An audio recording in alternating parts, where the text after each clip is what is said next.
who is a UB alumnus, and not too long ago, he was sitting in your shoes as a student here, studying here in the school management. I was in the school management, yeah. Just general management was the focus. Yep. General management.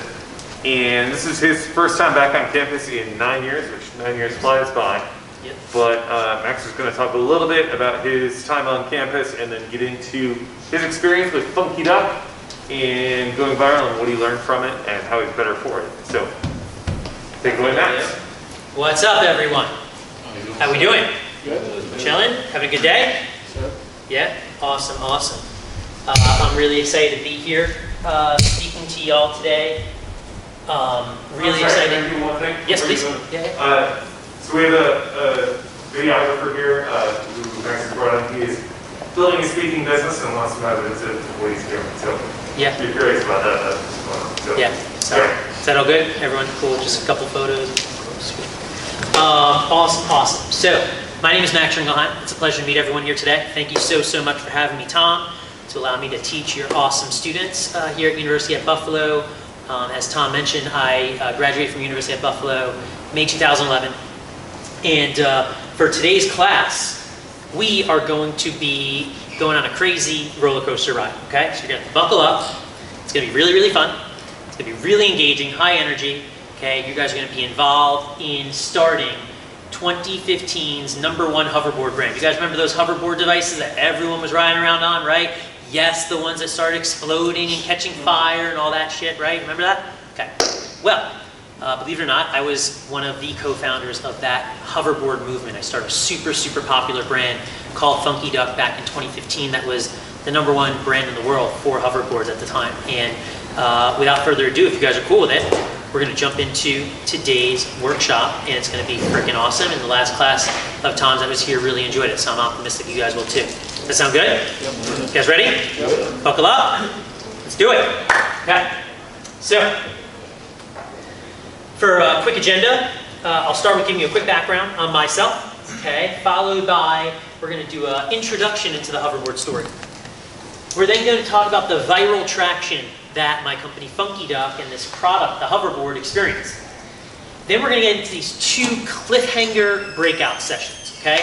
What are the cliffhanger breakout sessions? Very simply, you're going to be taken on the journey of starting Funky Duck, this hoverboard business. And when we get to mission critical moments in the story, where there are key questions that have to be answered, I'm going to leave you on a cliffhanger.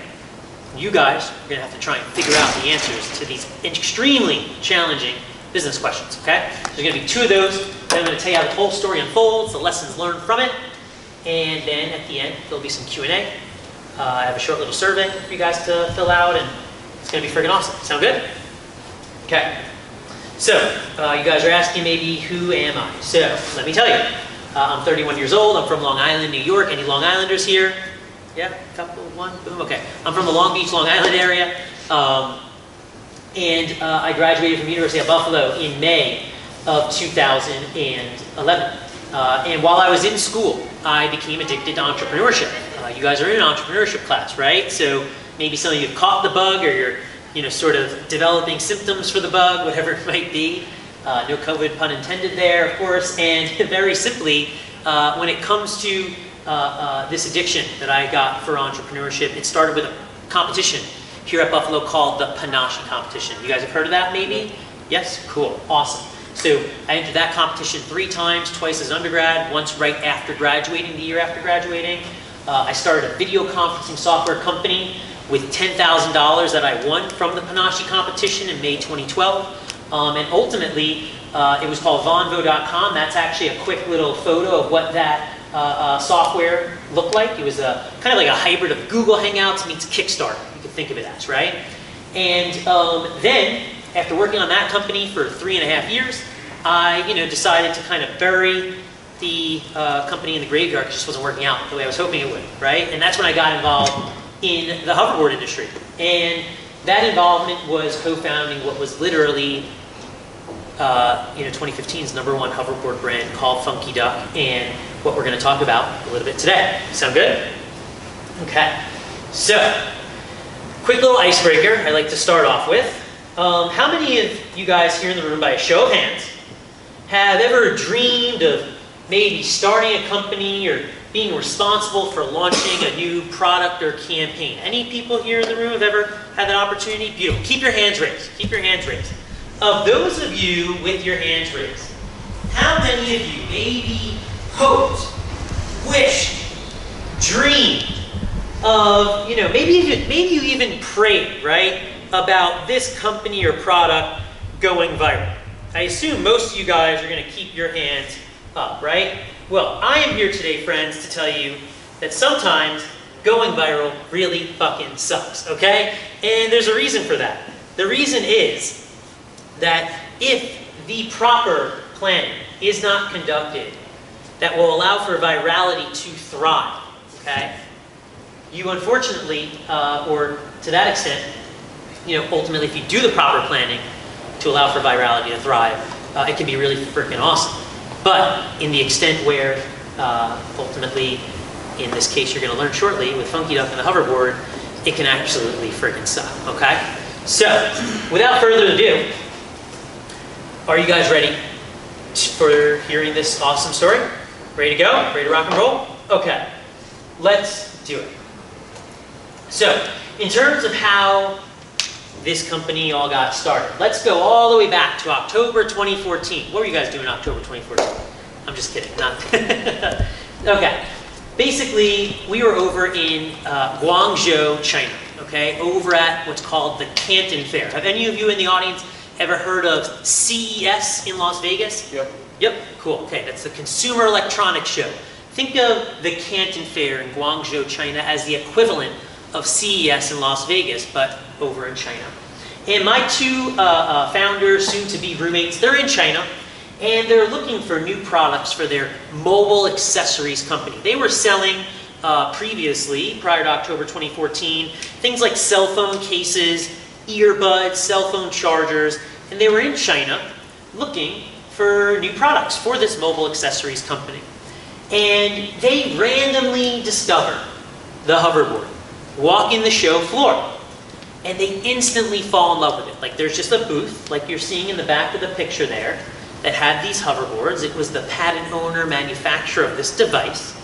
They're walking around the trade show, they stumble upon it, they absolutely fall in love with it, okay? They put their feet on it, they can't take their freaking feet off of it, okay? It was like freaking Cupid's arrow type of love, okay? That's how addicted they got to this product right when they saw it. And what they decided to do was purchase a couple of the units, after of course taking their feet off of it, and they decided to bring a couple of those units back to Queens, New York, where they were living, okay?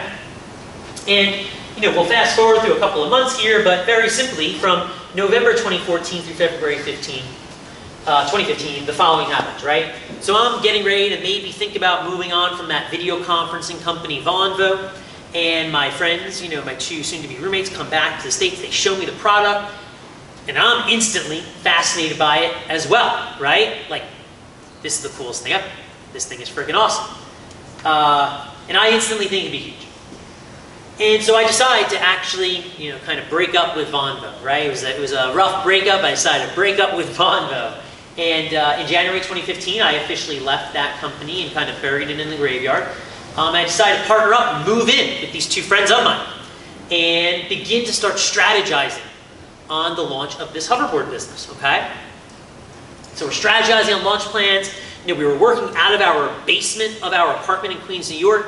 We decided, we'll move the company into a larger office, right? Let's move into a larger office, have more space. These hoverboards are pretty big, right? They're pretty heavy, like they're in these big boxes. We need more space to have inventory and all that, right? So we moved the company into a larger office on Long Island.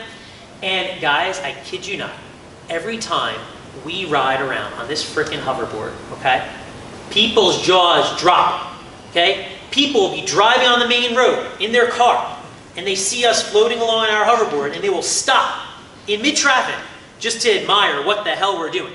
They're just like, what the F are you doing? How are you doing what you're doing? How are you gliding so effortlessly, like, on this weird-ass device that has no handlebars and, like, just looking like you're not trying or anything? And so people's jaws would just absolutely drop, okay?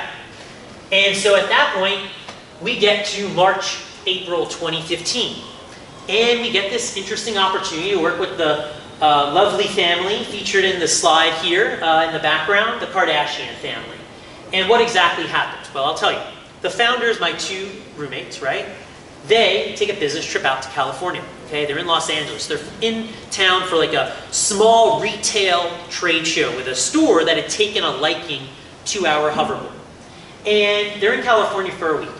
And I kid you not, guys, they serendipitously meet this guy, Dave, in the parking lot of this retail store. Okay? They meet this guy, Dave, and when I say Dave is best friends with every freaking celebrity on the planet, I genuinely mean he is literally connected, best friends with every freaking celebrity on the planet. And when Dave sees this hoverboard device, what do you think happens? He falls instantly in love with it as well. Okay? And Dave is like, guys, this is going to be the coolest thing ever. Like, maybe I should get into some of these different celebrities' hands. I know all these celebrities. My two roommates hang out with him for a week. They get associated with him, get acclimated with him. And ultimately, once my two roommates get back to Queens, New York, they see he's legit. Dave is legit, okay? They vet him for like a week. They hang out with him. They party with him. All this stuff. By the time they get back to Queens, New York, there is serious rumor from Dave that Kendall Jenner wants one of our hoverboards. Okay? So what do you think happens next? Well, what happens next, friends, is we get super freaking excited. Like Will Ferrell in Elf excited. Who has seen that movie, please, by a show of hands? Okay, yes. That's how freaking excited we got, okay? Kendall Jenner wants to promote us? Are you freaking kidding me? Like our little baby company, baby product out on Long Island, New York, what? People would kill to have this kind of promotion, okay? Entrepreneurs specifically would kill to have this type of promotion, right? And guess what? What's the best part? It's only going to require giving Kendall one free hoverboard. That's it. That's all she's requesting. She sees the product, she thinks it's awesome. She wants one free hoverboard. And she's telling us that she is going to go on her social media and promote us, tag us and all that great stuff, and represent our company essentially and our product on her social media. Okay? And so although we're not officially launched yet, we've got about 24 hoverboards or so in our office on Queens, in Floral Park, New York, on Long Island. And, we're in that new office space. We just launched a website, so we have a website. We're up and running on that front. And so, we've got a couple of hoverboards, about 24 hoverboards and stuff. And so what happens next? Well, we decide to think. What are we going to think about? Well, we're going to think about, are we going to do business with Kendall here, right? We've got this opportunity. So what's going through our minds? What are we thinking about? Well, we're thinking about influencer marketing is sort of this emerging sort of field of marketing that's getting more and more popular back in 2015. And we're thinking that this could be a legitimate go-to market strategy for our business that could be successful. At the time, we're thinking about the demand that might come from this. Well, Kendall Jenner has freaking 50 million followers at this time. The largest, or one of the largest in the world. And, like, literally, the opportunity to work with Kendall for $0 marketing dollars, but just one free hoverboard, like, that almost just seems too good to be true, right? So we're kind of weighing the pros and cons of that. Feels a lot more pro versus con, as you can probably imagine. Because usually something like that might require $1 million+. And then we're just kind of like thinking to ourselves, like, is this really the shoot your shot moment that like we're just going to let this pass by, right? Like that's like sort of our mentality. Are we not going to do it just because, right? Like this type of opportunity doesn't come around too often, right? So what do you think happens next, my friends? Well, that is where I leave you on this first cliffhanger. And I put you guys in the position to figure out what's going to happen next. So how are we going to do that? Well, you guys are each at each of your respective tables. You're going to get 2 minutes to ask me any questions that you want up until this point in the story to help clarify the story for you in your minds. Okay? And then you're going to get 5 minutes to come up with quick, back-of-napkin type solutions to the following 2 questions.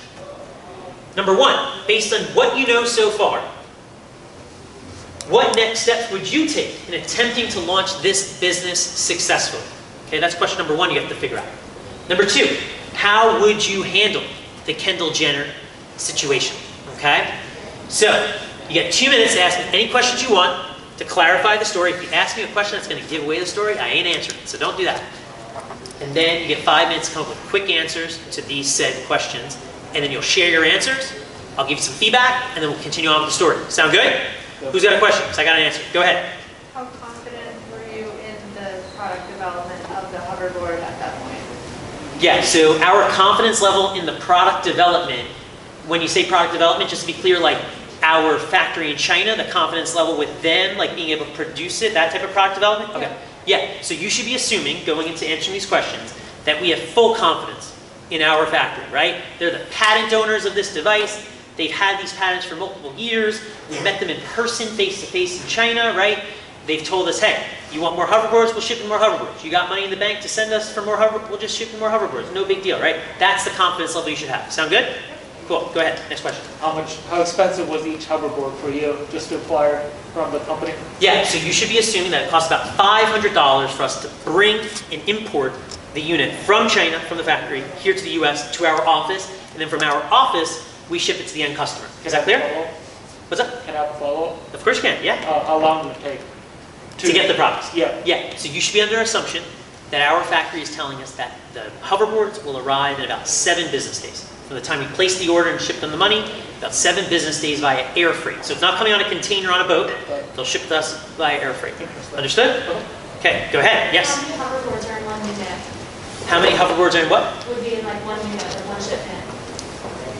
You should be assuming that we have the capacity to order 100 hoverboards if we need, 500 hoverboards if we need, right? The ability for us, we can't order 10,000 hoverboards, okay? But we can order a healthy amount of hoverboards because we have money in the bank. We also, one of the co-founders had a pretty rich uncle that was an investor in the business that could, you know, if we needed $100,000 for something, right? Like related to the business, it could be pretty easily cut. And we also had existing cash flows from that previous mobile accessories company that could help fund these types of purchase orders. Does that answer your question? Yeah. Beautiful. Last question, go ahead. What kind of agreement do you or contract do you have with Kendall Jenner? Okay, so you should be assuming, until this point in the story, that we don't have any contract with Kendall Jenner. We just have this intermediary, right, Dave, who's introduced us to her, and she is super excited about the product, and she ultimately is requesting 1 hoverboard, and she's saying, I will happily tag your company on social media and promote the heck out of it if you give me 1 free hoverboard. That's the extent of this quote-unquote verbal agreement. Does that sound right? Does that answer your question? No. If you want to answer the question in terms of like, oh, let's get a contract together, you can totally suggest that, but that's what you should know going into this point in the story. Sound good? Cool. Did you have a question? Yeah, Last one. Were you planning on using your previous mobile accessories company, or did you want to go with a whole new one for this opportunity? Yeah, so you should be assuming that we're continuing to sell our mobile accessories the way we have been. We have different retail set partnerships and the like that we were working with them. But, you know, we were, you know, obviously thinking about going pretty balls to the wall with this hoverboard because we felt we had something special. Is that clear? Yeah. Okay, you guys have 5 minutes to answer these questions. I'll walk around, see if you guys have any questions for me to help clarify, but go ahead. 5 So minutes. we have everyone in good sized groups. I want to ask you 2 at this table and you 2 at this table to please join some other tables. Cool. No worries. These guys said that they had like the best answers, like right from the get-go. So they said they wanted to share. I'm just kidding with you guys. Okay, go ahead. Let's hear what your answers are. So for question 1, Yes. the next thing I would do is I would switch on my website like the shipping time. Okay. I would change it to 7 to 10 days. Okay. And then my plan would to be is as we get an order, we order one from China, so we don't have like an overhead expense. And then they are expecting it in 7 days, so they can get it in 7 days. Awesome. Okay, so that's what you're thinking about on that front. Are you going to work with Kendall? Absolutely. Absolutely. What are you going to do? What's that? You gotta get in direct touch with it. Yeah. Get it? Okay, you want direct contact with it, right? We don't believe in Dave. You don't believe in Dave. Yeah, you're a little shaky on Dave. A little shaky. Yeah, I got it. I was a little shaky on Dave Yeah. too. I got it. Awesome. Go ahead. What do you guys got? So we would kind of split away from the mobile business, and we'd have like a separate business altogether that's only selling the hoverboards. Okay. We had some disagreements, but the consensus is that most of us agree that Kendall would get the hoverboard, Okay. but that would be a contract signed. Okay, so you want a contract in place with Kendall. But we can have exclusives. So what Kendall gets is a Kendall Jenner exclusive design and then have a limited edition run off that, and then have bidding take place on some of those versions, and then pivot to other celebrity endorsements. Got it. So some like customized type design for Kendall for her hoverboard, so she gets this extra special feature, and then a contract in place with her. Yep, and then like have other celebrities kind of like jump in on the bandwagon and like have a Will Smith one or so on and so forth. So my only quick like constructive feedback for your group and for everyone here would be, when you get this opportunity to work with Kendall, and it wasn't brought up in Q&A, but I'm just telling you now, because obviously this isn't meant to be picture perfect bulletproof solutions, of course, but we only had about 3, maybe max 5 days to give her a yay or a nay on working with her. Right? So the idea of maybe getting this contract in place might thwart that window, right? Potentially raise alarms in her mind of, oh, like, just give me the freaking product, right? Guys, I'm not charging $1 million. So it's just things for you to think about as we're doing this more interactive exercise. Sound good? Cool. Who else got it? 2 more. Go ahead. What'd you come up with?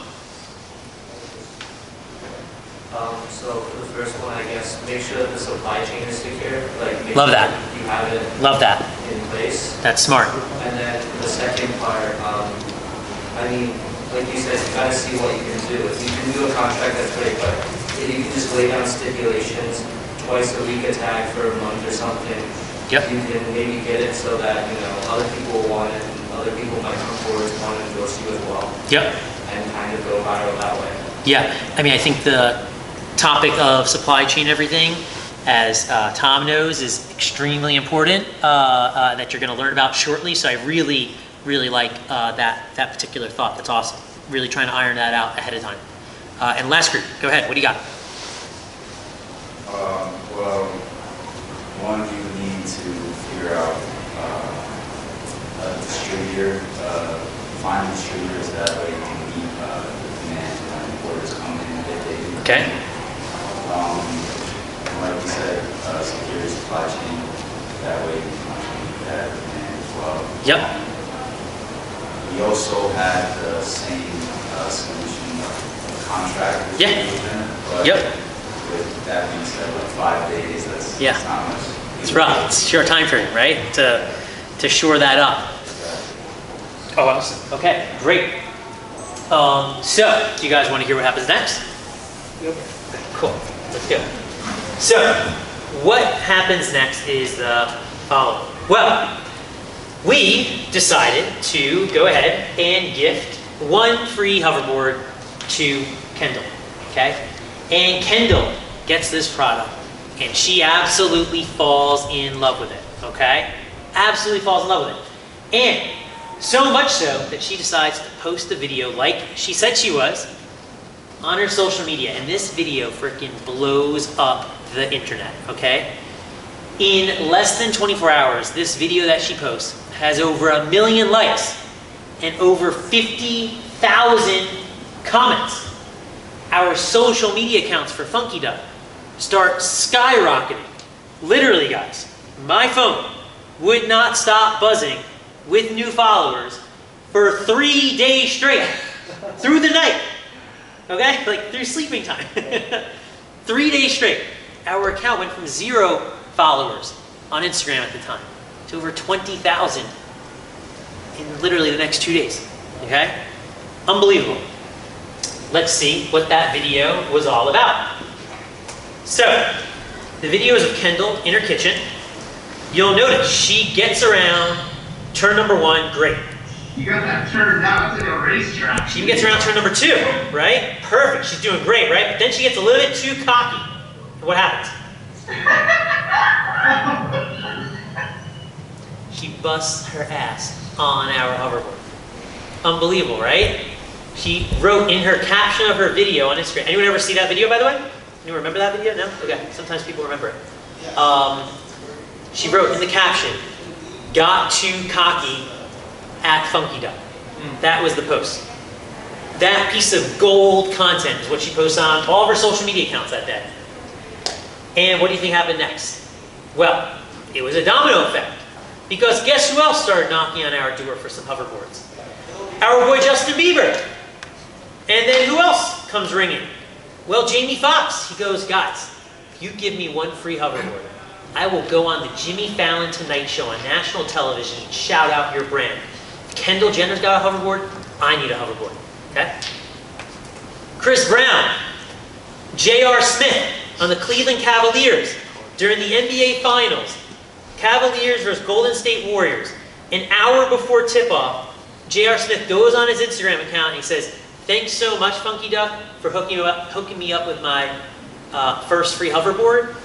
And he rode into the NBA Finals on our hoverboard, okay? Did you say you remember that? I do remember that. Yeah, you're about to see it in a second.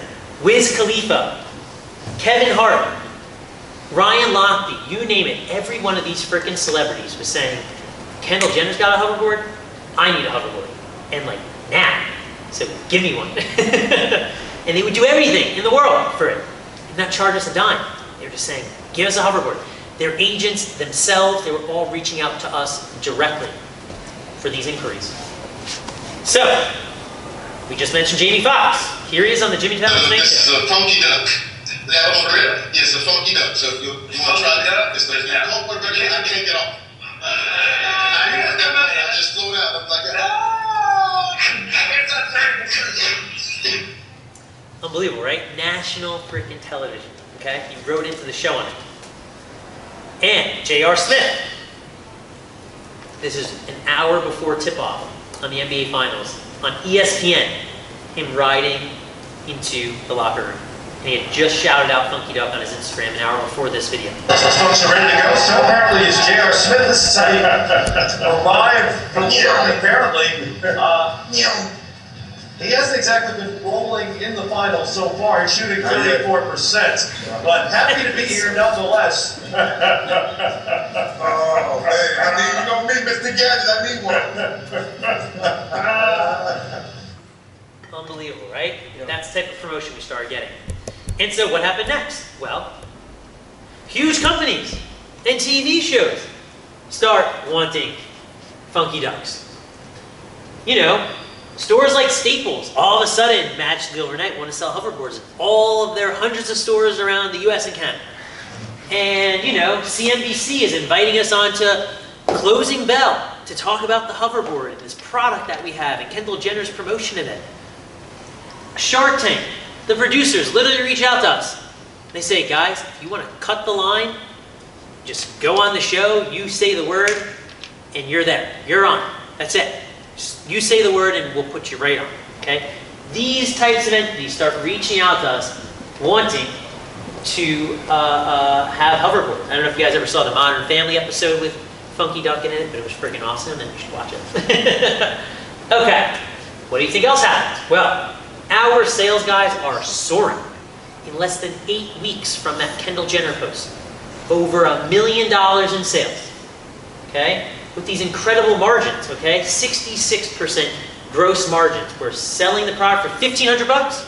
We're getting it for about $500 with shipping here to the States. Okay? So we're crushing it, right? And so since we're crushing it so much, you might think it's time to retire in Florida. Let's just post up, get our pina coladas, some Coronas. We'll put our feet, in the sand and just sit back and relax. Life's good.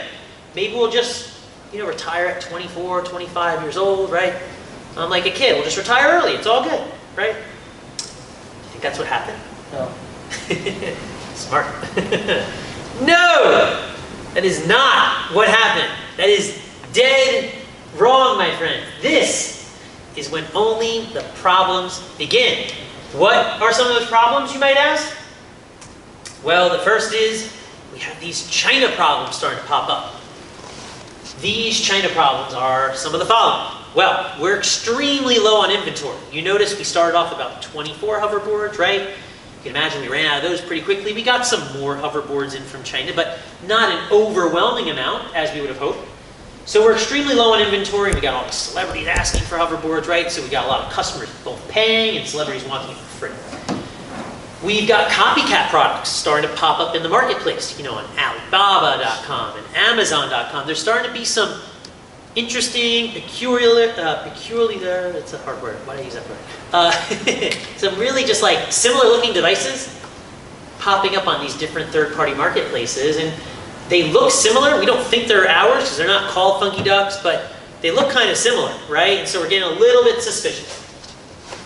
And we're starting to get some concerns from some customers who are just sort of saying like, hey, when are we going to receive our product? We just paid $1,500 for it. Would love to just know a sort of time frame for receiving our awesome looking device. Okay, so what happens next? Well, we get to our next breakout session. I know. It's okay. You gotta use your brain, right? You gotta think of what's gonna happen. Okay, so I'm gonna give you guys 2 more minutes to ask me whatever questions you want up until this point in the story. If you ask me a question that's later on, can't answer it. Then I'm gonna give you 5 minutes to come up with answers to these 2 really freaking difficult questions.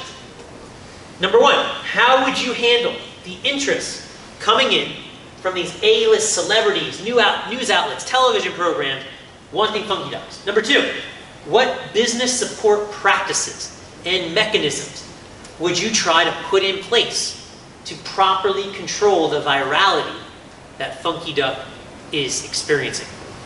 Make sense? Who's got a question? Go ahead. What do you mean by the second question?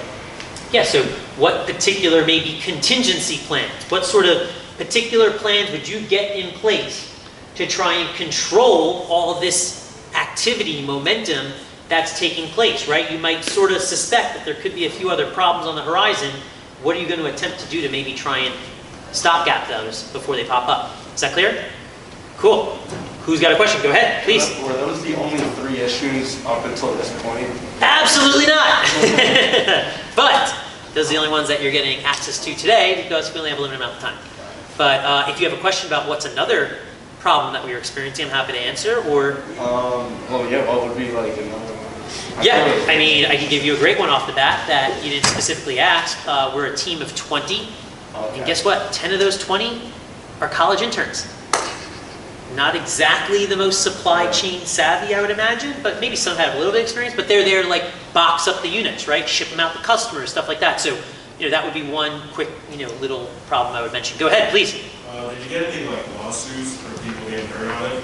Yes, so up until this point in the story, you should be on the assumption, I don't want to give away, right, the next part, but you should be assuming that there have been no lawsuits pending against us, okay? Up until this point in the story. Is that clear? Yeah. Cool, go ahead. How was QC going at the time for the quality of the product coming in from China? Could you just repeat the question one more time? I'm sorry. So how was the QC going? Yes. Like with the products coming in that you're sending out during this like initial batch? Yes, so you should be under the assumption at this point in the story that quality control, quality assurance is top grade. We're working with the patent owners of this device. We've seen their factory. We know who they are. We met them in person, right? And so from a quality control standpoint, you should not be thinking that our devices that we're selling at Funky Duck, okay? I, quiver that. Just think about how I frame that statement. The devices that we are selling should not have those sorts of concerns. Is that clear? Awesome. Go ahead. Did they have an international patent on the product? Can you just rephrase the question? Did the firm that you source your product from, did they have an international patent on the product? Yeah, so the firm that we were purchasing our said hoverboards from had a Chinese patent on the device. Okay, so they had a Chinese patent on the device. They had multiple patents for multiple types of products, the hoverboard as well.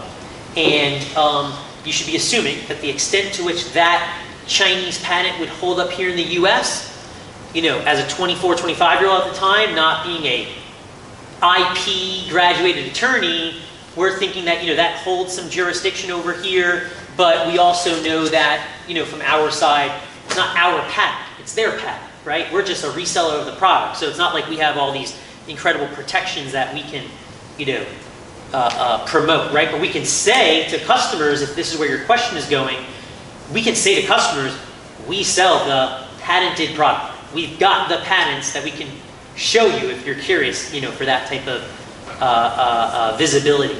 Is that clear? Do we have time for another question? Yeah, one more. Go ahead. How much inventory did you have, and did you have an exclusive sales deal with a company that was making the hoverboards? So did we have an exclusive arrangement with the factory in China? Is that the question? Yeah. You should be under the assumption that right now we do not, at this point in the story, have an exclusive agreement with our factory in China. you should be under the assumption that at this point in the story, we are thinking about how to maybe structure that type of arrangement with the factory.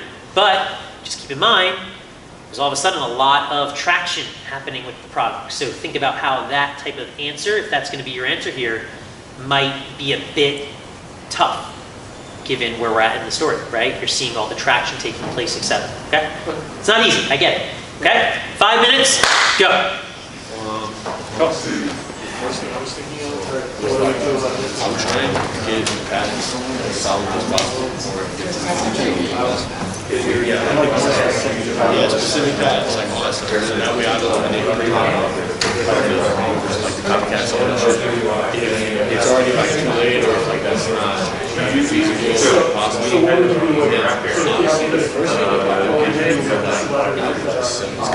Yeah, I was gonna say like this is the best time to just sell it. That's like what they do. Oh yeah, it is. But the only reason I would say that is just because you can't do anything like And they're going to be so much cheaper. exactly, they're gonna be a lot cheaper. If we're not selling it, we need to make a deal with That's literally why the fidget, it was the same shop for the fidget spinners. That's what I'm saying. It's literally the same thing. So like, that's why I was like everything that's just like that. They can get a copycat start coming around. There's not too much. It's a whole lot more. Really? Yeah, maybe like really put these fans like $7 each Yeah, you see, like, plus with all the sales and shit, I feel like people, like investors, are going to take over. Shark Tank. Yeah, Shark Tank was like, I'll buy that. So it's like, if we can get this package, we can keep working on it, and you know, like, we can get the most out of the company, I guess. It's like, if we can't get those patents, Okay. What are we thinking? No, we still have more time. Sorry. Sorry. Any questions? All good? So far, so good? Okay. Yeah. Cool. And like their Chinese items. I would like make And those sales supposed to be great employees. That's yeah, because then you're going to that's exactly because those are what I see in stores. How you Contract we got. Yeah, maybe it's not just because I don't know this concept though, but like $1 billion in months or something like that.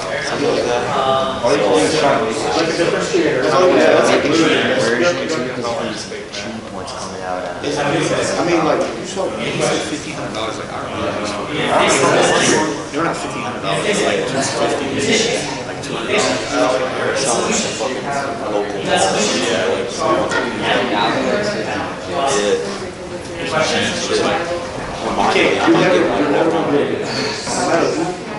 Awesome. One more minute. One more minute. Into a $200. Yes. That's why I sell that shit. We gotta sell it. There's no other option. But if we can get the package, that's what they sell it. Yeah,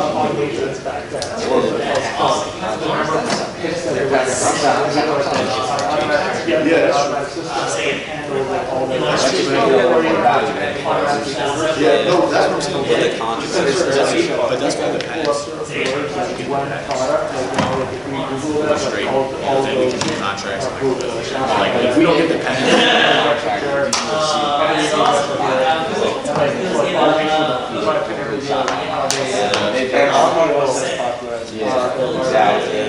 A lot of people buy stores.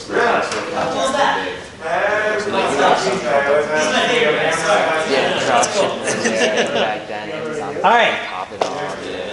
We got some answers?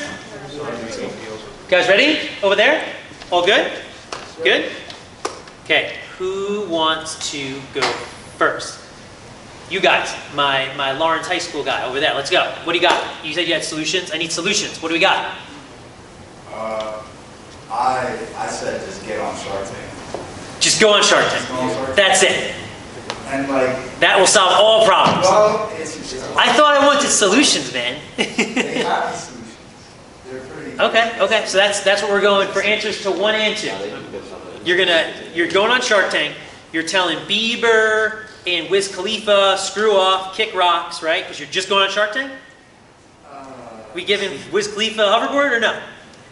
We giving Modern Family a hoverboard? Oh my God, come on! I want Lawrence. What's happening? I want the solution. I'm kidding around. Okay, what do you got? I'm kidding around. What do you got? Well, in general, we kind of said that like the very first priority would be to see if we can get patents. Okay. Like more specific, detailed, and you know, like especially like American patents on the product, because that will eliminate the like copycat issues. Yep. Which is pretty much. Okay, so you want to try and get some U.S. patents to start. That's what I'm hearing. Okay, great, awesome. The biggest issue or biggest problem in our eyes was just like the copycats. Yes. Because like at the end of the day, you're not going to be able to turn a $1,500 product into like a $200 product, no matter how much you switch up your. Absolutely, I totally get it. Makes sense. If we couldn't get those, then we said honestly we would try and we would still give one to all the A-listers, and like we would try and sign as many contracts as we can with like, Staples and all that. Makes sense. But we'd be trying to sell the company, to be honest.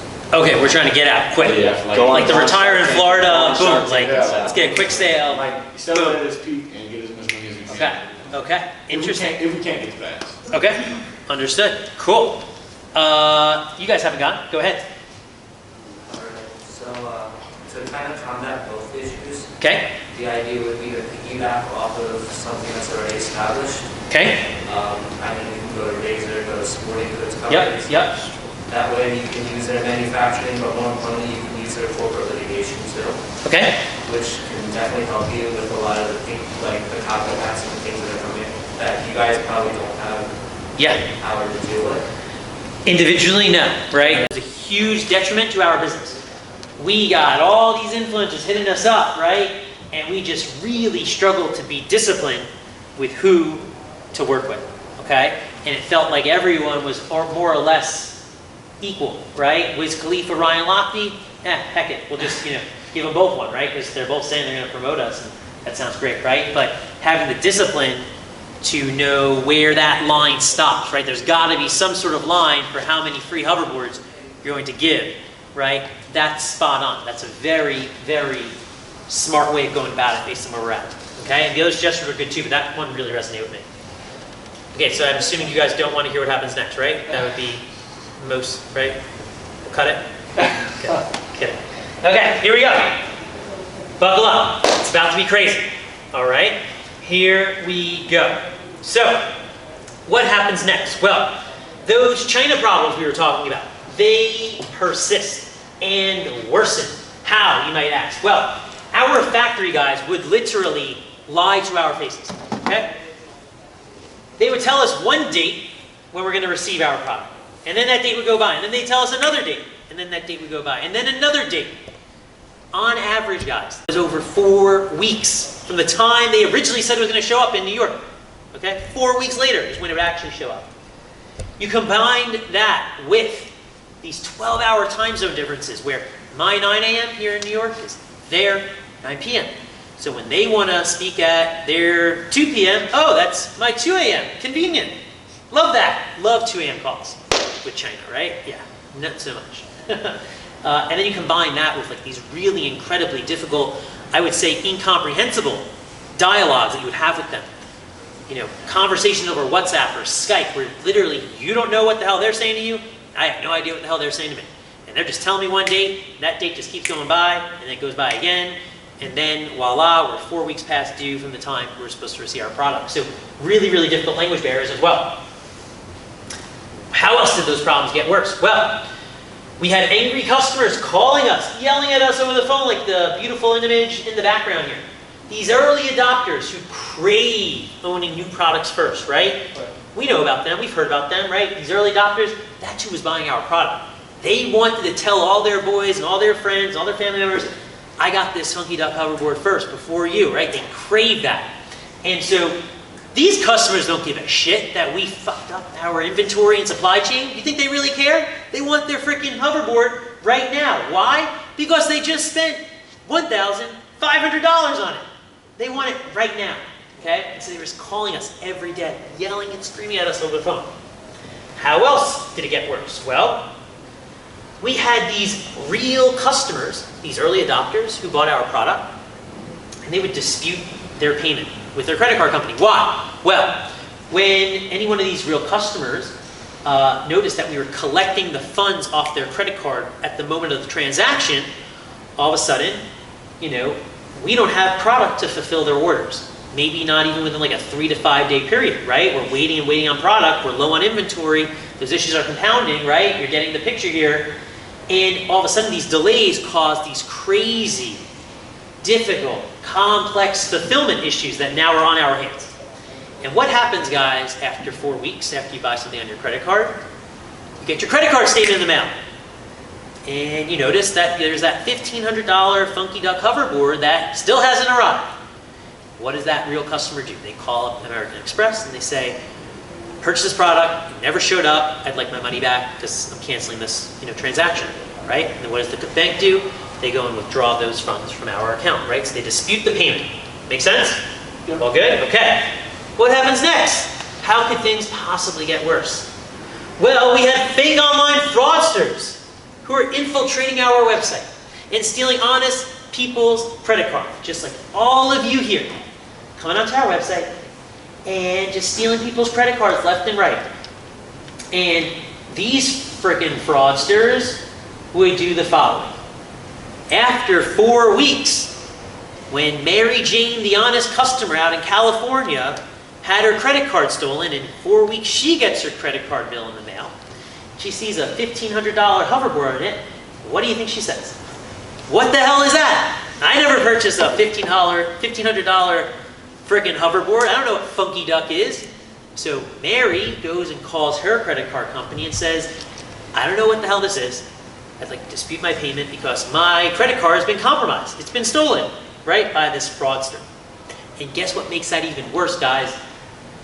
When that person calls their credit card company to dispute the payment, not only did we lose out on the revenue that we thought was real, but now it's fake clearly, right? Not only did we just lose out on the working capital, right? The cash flows in the business that we thought we had that no longer exist because the payment's been disputed, but we shipped a hoverboard to a fraudster at a fake address after the fact. So now we're out on the inventory as well. That inventory that was so precious for all these customers, right? Now we're out on that too. See how those three sort of materialize? So all of a sudden we've got huge credit card processing and fulfillment issues on our hands. You might think it can't get any worse, right? No, you thought wrong. How did it get worse? Well, the banks ended up freezing our money. What do you mean? What do I mean by that? Well, banks and credit card processors, they're called merchant processors in the e-commerce space. They don't like disputes. They don't want their customers disputing payments, right? They're basically underwriting these said payments that take place. The magic of credit card processing on the back end, all your e-commerce shopping. They don't want hiccups. They don't want people disputing payments left and right. That's bad, right? So what happens? Too many disputes equals your account gets suspended, equals frozen funds in your bank account. What do I mean by frozen funds? Well, you guys know when like open up a bank account and like there's all those lengthy ass terms and conditions that no one ever reads, right? The little small fine print. Guess what it says in those fine print? If there are too many customer disputes taking place, we as the bank have the right to freeze your account for a minimum of 6 months. And so that's exactly what happened. And guess what? The banks froze over $1 million of what was previously liquid funds that we thought we could use to grow our beautiful hoverboard business was now frozen. We couldn't touch it. Crazy, right? Okay.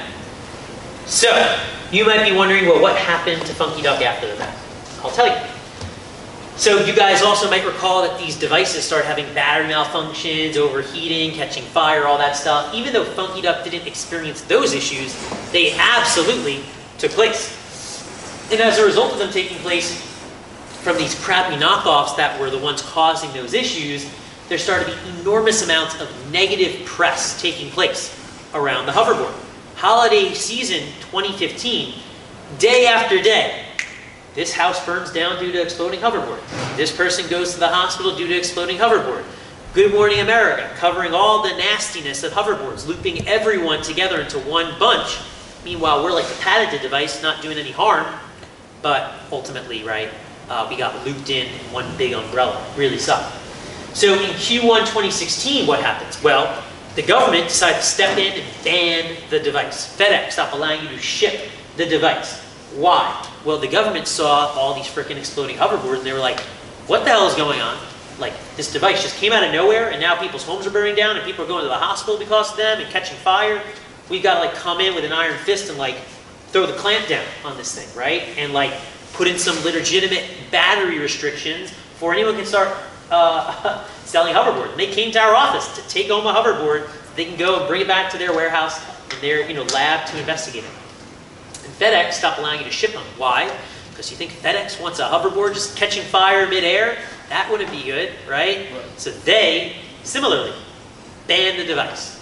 So what happens next? Well, I came to grips with the fact this product was just the ultimate fad, right? We all hear about fad products all the time.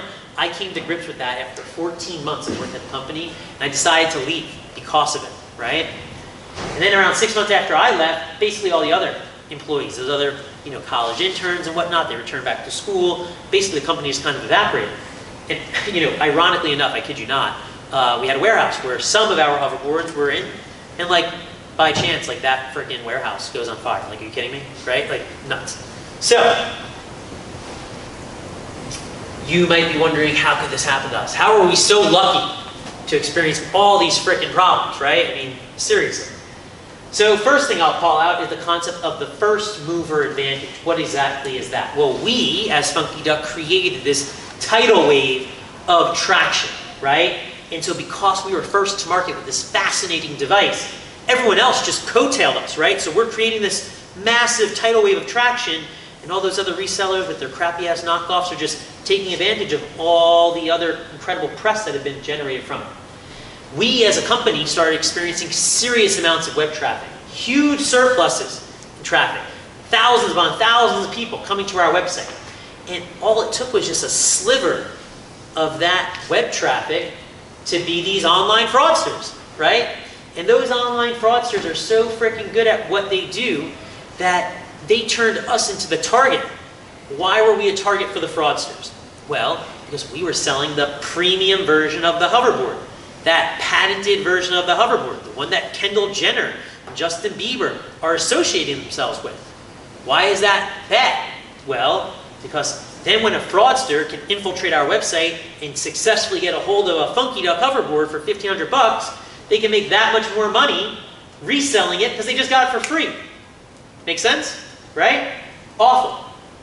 And finally, we just didn't have the sort of e-commerce, supply chain, technical talent on the team to really make this like that much more of a sustainable business, given the amount of traction that we had generated, right?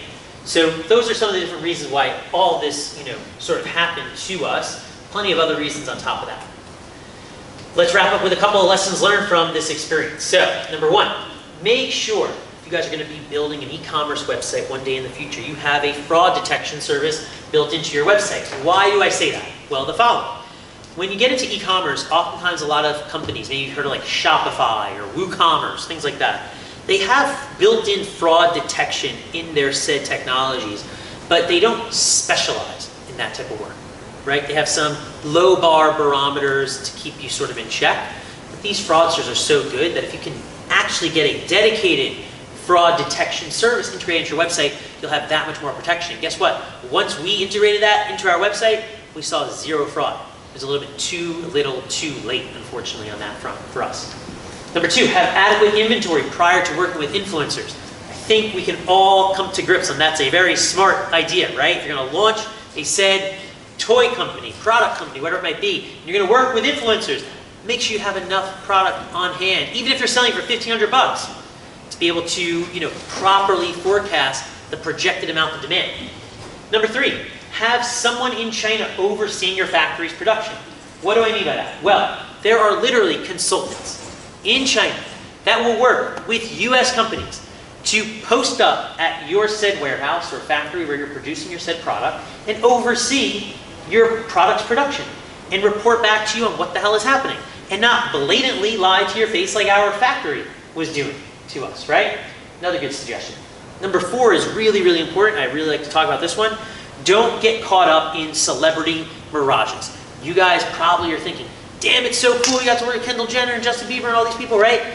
Guess what? It creates this kind of like mirage in your head. What's the mirage? The mirage is the following.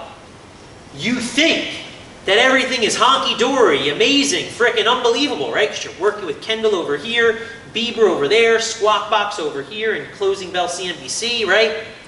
But it creates this mirage. You think that everything is frickin' amazing. Things are going so, so well. The millions of dollars in sales. But guess what? There's all these other miserable problems that are popping up and compounding and getting worse and worse. And like the way I describe it, you solve one problem, 3 new ones pop up. Okay, you don't want to get stuck in that mirage. Number 5, differentiate yourself from the competition. You guys mentioned that. It's a really, really strong point.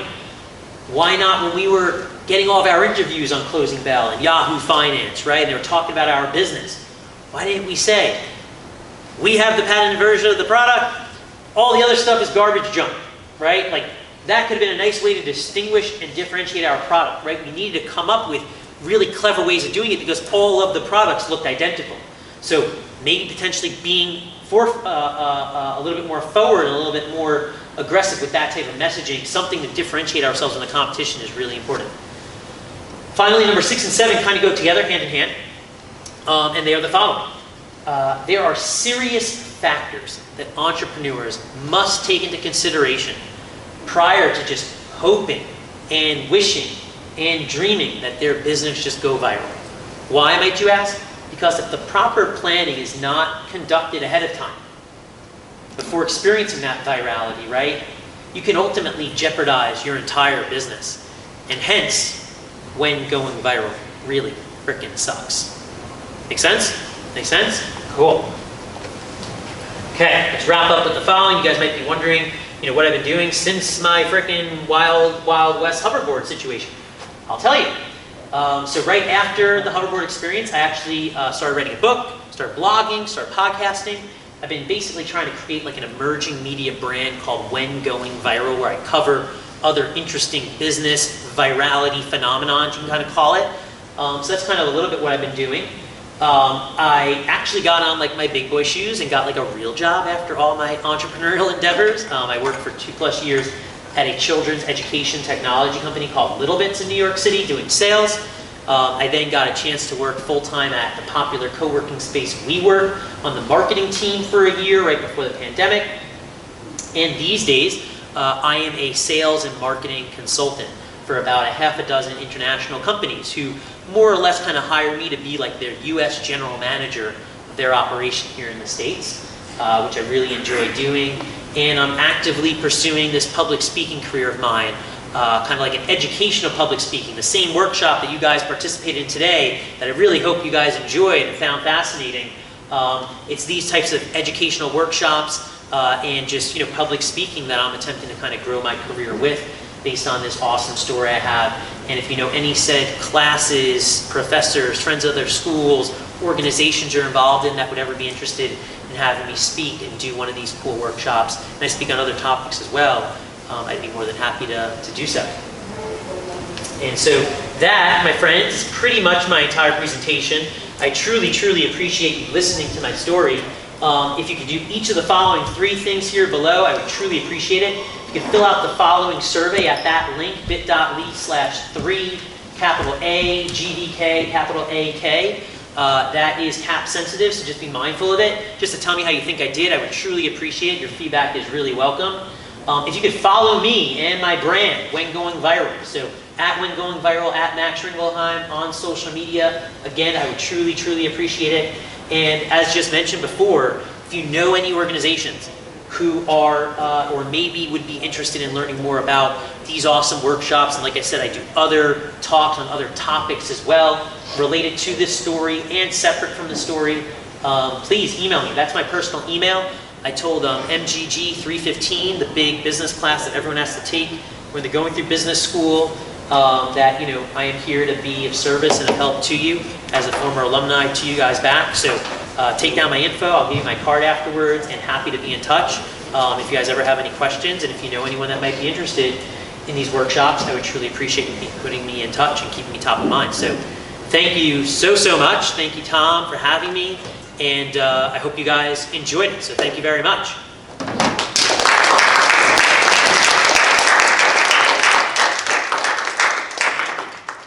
How are we doing on time?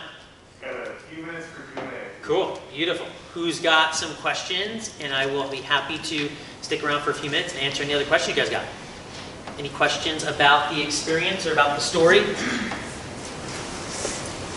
Go ahead. Let's talk about Wework. So that was described as another fad as well. Definitely. How did you get started and why?